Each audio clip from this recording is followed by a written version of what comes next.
Coucou les amis, c'est Sandra, j'espère que vous allez bien aujourd'hui, que vous êtes en pleine forme. Aujourd'hui, je voulais vous parler de ce que c'est qu'être un écrivain.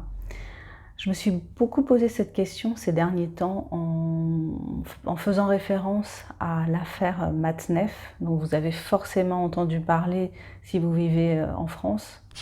Gabriel Matzneff est un écrivain français reconnu depuis des années comme étant un pédophile notoire, mais une forme de pédophilie admise, comment dire ça, admise, actée, décrite dans ses livres année après année, d'après ce que j'ai entendu et les rares extraits que j'ai réussi à lire d'une manière, on va dire, quasi chirurgicale. Donc cet écrivain, je ne le connaissais pas avant l'affaire qui a éclaté avec donc une jeune femme qui s'appelle Vanessa Springora, a décrit de son point de vue la relation qu'elle a eue avec Gabriel Matzneff. Et d'une certaine façon, elle a déboulonné l'idole, elle l'a fait tomber de son piédestal sur lequel il avait été placé par l'intelligentsia germano-pratine, on va dire, tous les écrivains, les maisons d'édition de Saint-Germain-des-Prés. Et du coup, ça remet à réfléchir sur qu'est-ce que c'est qu'un écrivain. Est-ce qu'un écrivain, c'est juste quelqu'un qui fait partie d'une caste finalement, qui a réussi à entrer dans cette caste, qui est reconnu par cette caste, qui est reconnu quel que soit ce qu'il fait, quel que soit son niveau de moralité. Le fait que sa moralité soit douteuse, elle peut être vue comme quelque chose de spécial, de précieux, puisque Gabriel Matzneff était décrit comme un écrivain sulfureux, avec une espèce de nuance un peu... voilà, une nuance... on arrivait à trouver, comme si on arrivait à trouver quelque chose d'admirable là-dedans, en fait. Donc ce qui est assez troublant. En plus, il a bénéficié pendant de nombreuses années d'une aide financière de la part de l'État. Je crois que c'était depuis 2009. Je mettrai précisément la date et l'aide en descriptif. Toute cette histoire-là, ça m'a fait m'interroger sur qu'est-ce que c'est qu'un écrivain ? Pourquoi on reconnaît certaines personnes comme étant des écrivains ? C'est une personne qui était reconnue, qui était invitée sur les plateaux télé. Il y a eu une émission, elle est passée dans une émission qui s'appelle Interdit d'interdire, qui est animée par Frédéric Tadei, avec en exergue le fait que, puisque légalement on ne lui reprochait rien, il n'y avait pas de problème à l'inviter, alors qu'on a compris qu'il y avait une omerta en fait sur les agissements de ce monsieur et qu'il était protégé. Donc finalement, mon questionnement, c'est quoi ? C'est à partir de quel moment on fait cette distinction entre la personne et ses actes, entre, comme on dit souvent, on dit qu'il ne faut pas, il faut distinguer l'homme de l'artiste. Dans ce cadre-là, tout se mélange en fait. Puisque c'est sa perversion même qui est la matière de son art à ce monsieur.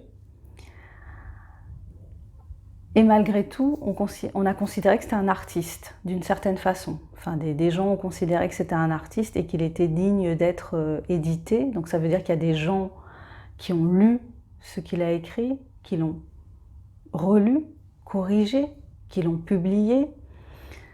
Il a été publié par des grandes maisons d'édition françaises. Heureusement, quelque part, je trouve ça un petit peu rassurant pour la nature humaine. Il n'avait pas beaucoup de lecteurs, il ne vendait pas beaucoup de livres. Mais malgré tout, il y a eu cette reconnaissance en fait du travail d'écrivain de cette personne.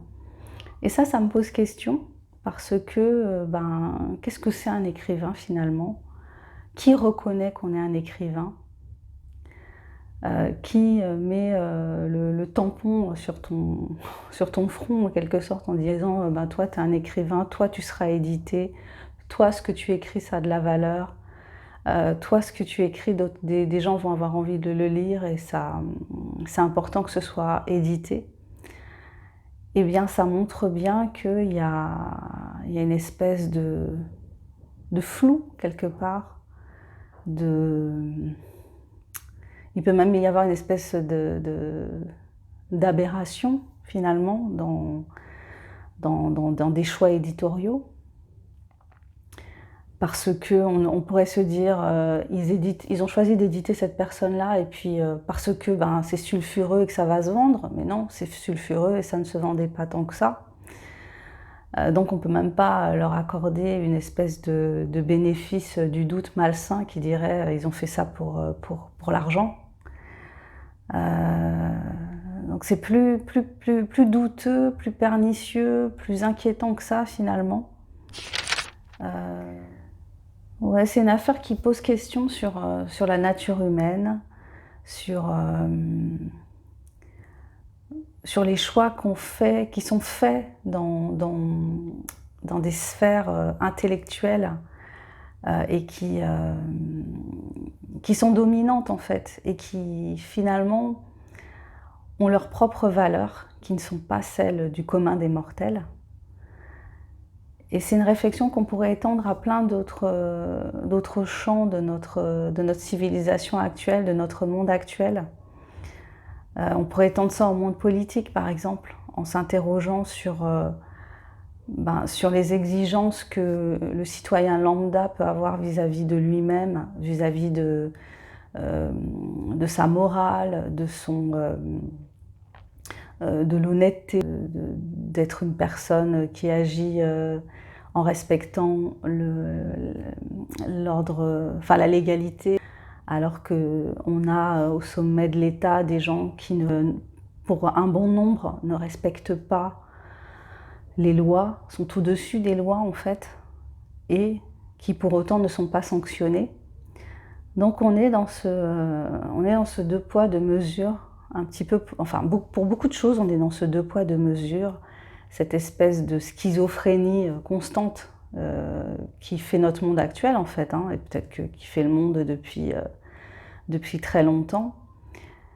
Et peut-être qu'aujourd'hui, on est arrivé à un stade de la civilisation, ça devient de plus en plus compliqué de maintenir cette forme de schizophrénie entre la base et puis les hautes sphères, que ça devient de plus en plus insupportable quelque part de voir le monde comme il tourne et de devoir le supporter comme ça, d'avoir cette différence d'échelle de valeur, d'être tout le temps dans des discours qui sont finalement contradictoires, qui font qu'à la fin on ne sait plus trop quoi penser, qu'on a nous des valeurs qu'on essaie de transmettre à nos enfants, et que ces valeurs-là, ce ne sont pas les valeurs qui sont véhiculées à travers les comportements de personnes dont on pourrait imaginer que justement elles seraient représentatives de ces valeurs. Donc on est arrivé à un stade où les interrogations elles se font de plus en plus vives, elles se font de plus en plus violentes. Et je pense que c'est aussi pour ça qu'on est dans cette situation actuellement, qu'on a tellement tiré là-dessus sur agissez-vous comme ça et nous on agit différemment. Appliquez ces principes-là, ces principes moraux, soyez droits, respectez la loi, respectez les règles. Mais en même temps, de notre côté, tu vois que ceux qui réussissent, entre guillemets, justement, ce sont ceux qui ne respectent pas la loi, qui ne respectent pas les règles. Voilà, on est arrivé à un stade là où ça devient vraiment compliqué d'accepter cet état de fait. Ça devient compliqué et je pense que c'est un peu pour ça que les choses là sont en train de se fissurer.